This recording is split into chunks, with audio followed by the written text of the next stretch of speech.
I've got a small gripe or complaint, a bone to pick, and no, it's not with you, it's with these type of buttons. Not one sunk flush with the rear shell, because I really like that. That's the most ergonomically comfortable. Unlike them fat-ass paddles of yesteryear that literally felt like boat oars strapped to the back of your controller. Might as well be rocking a strike pack. However, buttons that are completely flat and require you to stretch outward and then push inward. A lot of words, but it will make sense when I show it to you right in front of your corneas. And then I'll also show you the alternatives or four rear button controllers that don't suffer from this problem and are freaking phenomenal. Let's get it.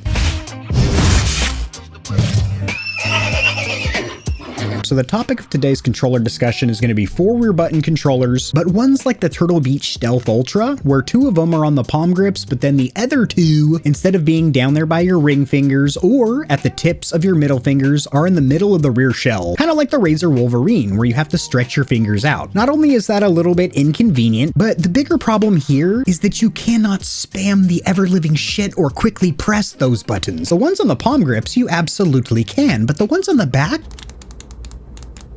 not as fast, then it's really hard to do that in gameplay. As we're over here, go ahead and try it. Pick up your controller right now. There's no real efficient way, whether you're using the tip or rolling in with the ball of your meaty little bone, to quickly spam those buttons. So in games like Fallout, where I'm trying to pick up loose loot or loot a corpse, but it's less than maybe 5 items, where I'm not gonna open up their inventory and take all. I just want to pick up from the ground.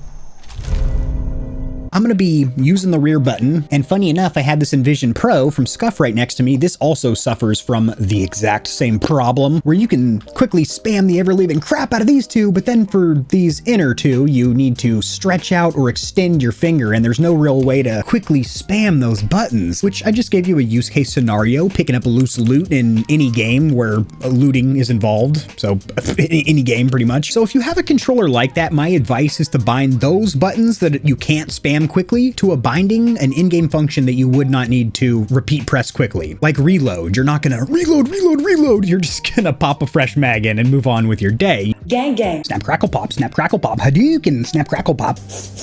You don't want to assign that button to something like crouch, where you might want to be boop, boop, bobbing up and down, moving your hitbox around, swaying back and forth in a little 1v1, you know, or something like picking up loot, where you want to pick up as fast as fucking possible to dump out a drawer into your backpack.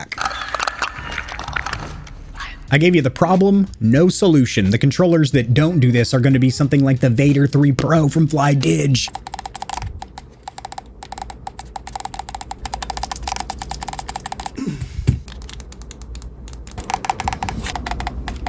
Which, because those buttons are angled, you can just swipe your finger back and forth, and on the forward pass and the back pass, so like a little windshield wiper, you're clicking that button. Very quick, very efficient. Love that design, but my favorite four rear button design still remains to this day having two buttons under your middle fingers and two buttons equal in size, spacing, and actuation pressure down there by your ring fingers. I do also like the controllers like the Phantom, where you can cover all four with your middle fingers. That's pretty slick as well. I had my Battle Beaver spec'd out like that, but the ones like the TB Stealth Ultra, and there's a ton of other controllers that use this design, I'm just picking on that one right now. You can't really spam those innards. Oh my God, I could have done that with any other finger, but I chose to fly the bird high. Thank you for listening to my thoughts on this controller topic. Please, I'm begging you here. Now that just sounded sarcastic, I went above and beyond, but do sincerely drop your opinion of this topic in the comment section below, and I will read it and I will respond to it, and we get a little conversation going on down there. If you enjoyed the video, liking it helps it to get seen by more gamers, so this information will reach and assist them as well. Much like the back of the TV, I've got plugs for all of my socials down there in the description below. And your wallet will greatly thank you if you check the description, because there are exclusive discounts on a ton of products, including controllers, KontrolFreeks, keyboards, mouse pads, clothes, and energy drinks. And keep in mind that you, the viewer, keep this channel running. The more stallions and stallionettes trotting around the stable, the better, so mollywop that subscribe button like it owes you money, and we'll have the same amount of fun tomorrow.